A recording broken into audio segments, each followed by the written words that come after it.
Hi అండి, welcome back to my channel Maruthi talks and classes. అందరికీ నమస్కారం అండి. ఈరోజు నేను ముద్దపప్పు ఎలా చేసుకోవాలో కుక్కర్లో కాకుండా బయట ఎలా చేసుకోవాలో చెప్తాను. దాంతోపాటు చాలా రోజుల తర్వాత నాకు కనకాంబరాలు అన్నవి చాలా చీప్గా దొరికాయండి. మామూలు చీప్ కాదు, ఈ పువ్వులన్నీ కలిపి 30 రూపాయలకి వచ్చాయి. అందుకు ఆ ముద్దపప్పు ఎలా చేయాలో ప్లస్ కనకాంబరాల మాల కూడా చేతి మాల ఎలా కట్టాలో ఇప్పుడు చెప్తానండి. అయితే ముందుగా మాల అన్నది చూడండి, అటు 2 ఇటు 2 పువ్వులు తీసుకోవాలి. కనకాంబరాలు తీసుకొని ఇలా దారం చివరన పెట్టుకొని మన 2 వేలికి ఇలా నేను చూపిస్తున్నట్టుగా ముడి వేయాలన్నమాట. పువ్వులకి చూడండి, ఈ విధంగా అటు 2 ఇటు 2 పువ్వులు పెట్టుకోవాలి. మళ్ళీ ఈ దారం మీద నుంచి కిందకి తీసి ఈ మధ్య వేలుతోని చూపుడు వేలుతోని ఇలా ముడి వేయాలండి. ఇలాగే అన్ని పువ్వులు కట్టుకోవాలన్నమాట. ఇప్పుడు సగం కట్టాను కదా, ఇప్పుడు పప్పు కుక్కర్లో కాకుండా బయట ఎలా చేసుకోవాలో కూడా ఇప్పుడు తెలుసుకుందామండి. నేను ఒక 100 గ్రాములు కందిపప్పు తీసుకుంటున్నాను. అందుకు నేను ఒక 2 గ్లాసులు నీళ్లు స్టవ్ మీద పెట్టాను, ఎసరు. అవి ఇలా చిట్టుడుకులు రాగానే కందిపప్పు అన్నది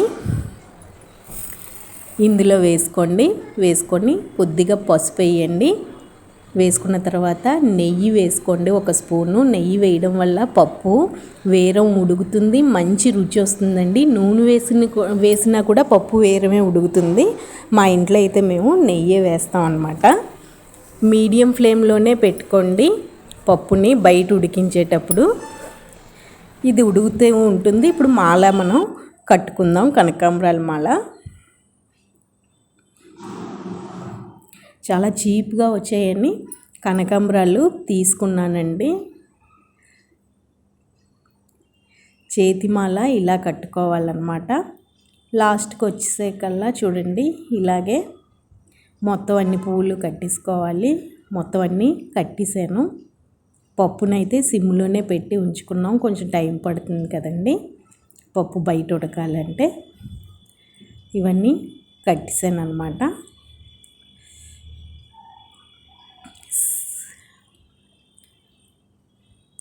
కనకాంబరాలు మనకి పెట్టుకోవడానికి కూడా తేలిగ్గా ఉంటాయండి, అందంగా కూడా ఉంటాయి. చూడండి ఎంత బాగా వచ్చిందో మాల.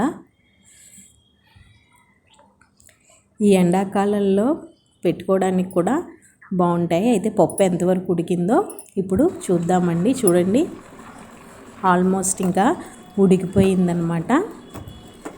మీడియం ఫ్లేమ్లోనే ఉంచండి, లేదా సిమ్లో అయినా ఉంచండి. ఇలా వచ్చేసాక తగినంత ఉప్పు వేయండి.